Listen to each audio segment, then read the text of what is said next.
Jeremias, Kabanata 32. Nagpahayag si Yahweh kay Jeremias noong 10 taon ng paghahari sa Huda ni Zedekias at 18 taon naman ni Nebukadnezar ng Babylonia. Nang panahong iyon, na sinasalakay ng hukbo ng hari ng Babylonia ang Jerusalem, si Propeta Jeremias na may mahigpit na binabantayan sa bilangguan ng palasyo.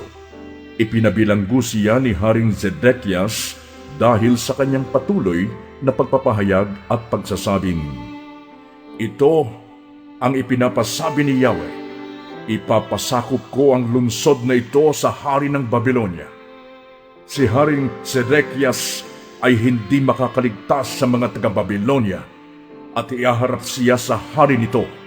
Makakausap niya ito at makikita ng harap-harapan. Dadalhin siyang bihag sa Babylonia at mananatili roon hanggang sa muli ko siyang maalala. Kahit anong pakikipaglaban ang gawin ninyo, hindi kayo magtatagumpay laban sa kanila." Sinabi pa ni Jeremias, "Ito ang pahayag sa akin ni Yahweh.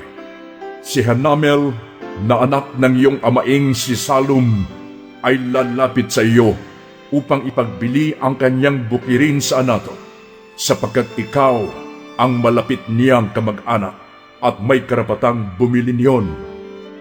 Gaya nga ng sinabi ni Yahweh, si Hanamel ay pumunta sa akin at sinabi, "Bilhin mo na ang bukid ko sa Anatot, sa lupain ng Benjamin. Ikaw ang may karapatang bumili niyon bilang pinakamalapit kong kamag-anak." Naalala ko ang sinabi ni Yahweh, kaya binili ko ang bukid ng pinsan kong si Hanamel sa halagang 17 pirasong pilak. Nilagdaan ko ang kasulatan ng pagkabili at tinatakan. Tumawag siya ng mga saksi at tinimbang sa harapan nila ang salaping kabayaran. Pagkatapos, kinuha ko ang kasulatan ng pagkabili na tinatakan at isang kopyang nakabukas at aking ibinigay kay Baruk na anak ni Nerias at apo ni Maasiyas. Ito'y nasaksihan ni Hanamel ng mga saksing lumagda sa kasulatan ng pagkabili at ng mga Hudyong nasa himpilan ng mga bantay. Sa harapan nilang lahat, tinagubilina ni Jeremias si Baruk ng ganito, "Ito ang utos ni Yahweh na makapangyarihan sa lahat, ang Diyos ng Israel. Kunin mo ang mga kasulatan ito, ang tinatakan at ang nakabukas, at ilagay mo sa isang tapayan para hindi masira agad. Sapagkat ganito ang sabi ni Yahweh, darating ang panahon na muling bibilhin ang mga bahay, bukirin at ubasan sa lupain ito." Nang maibigay na kay Baruk ang kasulatan ng pagkakabili, si Jeremias ay nanalangin, "Panginoong Yahweh, nilikha mo ang langit at ang lupa sa pamamagitan ng iyong kapangyarihan. Walang bagay na mahirap para sa iyo. Nagpamalas ka ng kagandahang loob sa libo-libo, ngunit pinaparusahan mo ang mga anak dahil sa kasalanan ng mga magulang. O dakila at makapangyarihang Diyos, na ang pangalay Yahweh na makapangyarihan sa lahat. Dakila ang iyong mga panukala at kahanga-hanga ang iyong mga gawa. Nakikita mo ang ginagawa ng lahat ng tao at ginagantihan ng bawat isa ayon sa kanyang pamumuhay at gawa. Gumawa ka ng mga tanda at kababalaghan sa Ehipto, at hanggang ngayon patuloy kang gumagawa ng mga kababalaghan sa Israel at sa ibang mga bansa. Kaya kilala na ngayon ang iyong pangalan sa lahat ng dako. Inilabas mo sa Ehipto ang iyong bayang Israel, kasabay ng mga tanda at kababalaghan. Ikaw ang umakay sa kanila sa pamamagitan ng iyong lakas at taglay na kapangyarihan. Ibinigay mo sa kanila ang lupaing ito na mayaman at sagana sa lahat ng bagay, gaya ng ipinangako mo sa kanilang mga ninuno. Pinasok nila ito at sinakop. Ngunit hindi nila sinunod ang iyong utos o namuhay man ayon sa iyong kautusan. Hindi nila tinupad ang alinman sa mga utos, kaya nga ipinadala mo sa kanila ang lahat ng kapahamakang gaya nito. Sasalakay na ang mga taga-Babilonya. Marami ang masasawi sa labanan, sa gutom at sa salot. Ang lungsod ay mahuhulog sa kamay ng kaaway. Matutupad na ang lahat ng iyong sinabi. Ngunit ikaw ang nag-utos sa akin, Panginoong Yahweh, na bilhin ko sa harapan ng mga saksi ang bukirin. Bagaman ang lungsod na ito ay naibigay na sa mga taga-Babilonya. At sinabi ni Yahweh kay Jeremias, Ako si Yahweh, ang Diyos ng lahat ng tao. Walang bagay na mahirap para sa akin. Kaya nga, tandaan mo ang sinasabi ko. Ibibigay ko sa mga sundalo ni Haring Nebuchadnezzar ng Babylonia ang lungsod na ito. Ito'y papasukin ng hukbo niya at susunugin. Kasamang matutupok ang mga bahay ng mga taong kinapopootan ko, sapagkat ang mga bubungan nila'y ginamit na sunugan ng insenso para kay Baal, at dito rin ibinubuhos ang mga alak na handog sa ibang Diyos.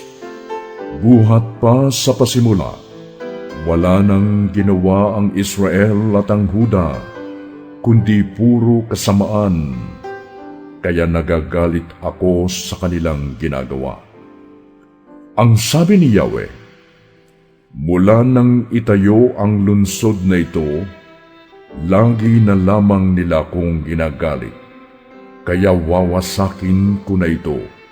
Suklam na ako sa likong gawain ng mga taga-Israel at Huda, ng kanilang mga hari, mga pinuno, mga pari, mga propeta, at lahat ng naninirahan dito.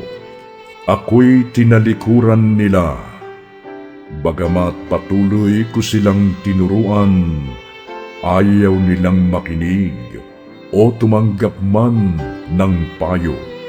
Inilagay pa nila ang kanilang mga kasuklam-suklam na Diyos-Diyosan sa aking templo, at sa gayoy dinumihan ito. Gumawa pa sila ng mga altar para kay Baal sa libis ng Ben Hinnom, at doon sinusunog bilang handog kay Molek ang kanilang mga anak. Hindi ko ito iniutos o inisip man lamang na ipagawa sa kanila upang magkasala ang Huda. Kaya nga sinabi ni Yahweh, ang Diyos ng Israel kay Jeremias, ipahayag mo na ang lungsod na ito'y ibibigay sa kamay ng hari ng Babylonia sa pamamagitan ng digmaan, gutom at salot. Ngunit ngayon, titipunin ko sila mula sa lahat ng lupaing pinagtapunan ko sa kanila nang ako'y magalit. Ibabalik ko sila sa lupaing ito at ligtas na maninirahan dito, at sila'y magiging aking bayan, at ako ang magiging kanilang Diyos. Magkakaisa sila ng puso at layunin sa pagsunod sa akin para sa kanilang kabutihan at ng kanilang mga anak. Makikipagtipan ako sa kanila ng isang walang hanggang tipan. Pagpapalain ko sila habang panahon, at tuturuang sumunod sa akin ng buong puso, upang hindi na sila tumalikod pa sa akin. Ikagagalak ko ang gawan sila ng kabutihan.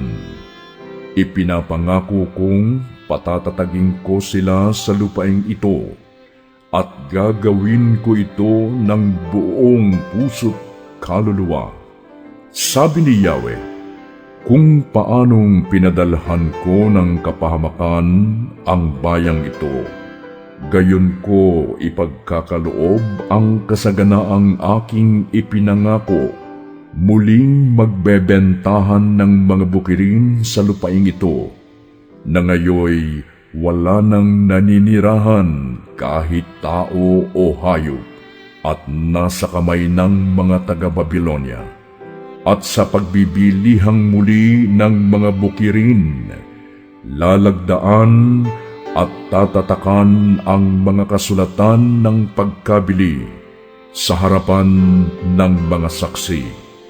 Ito'y magaganap sa Benjamin, sa paligid ng Jerusalem, sa mga lunsod ng Huda, sa Kaburulan, sa Sefela, at sa mga lunsod sa timog ng Huda, sapagkat ibabalik ko ang kanilang kayamanan.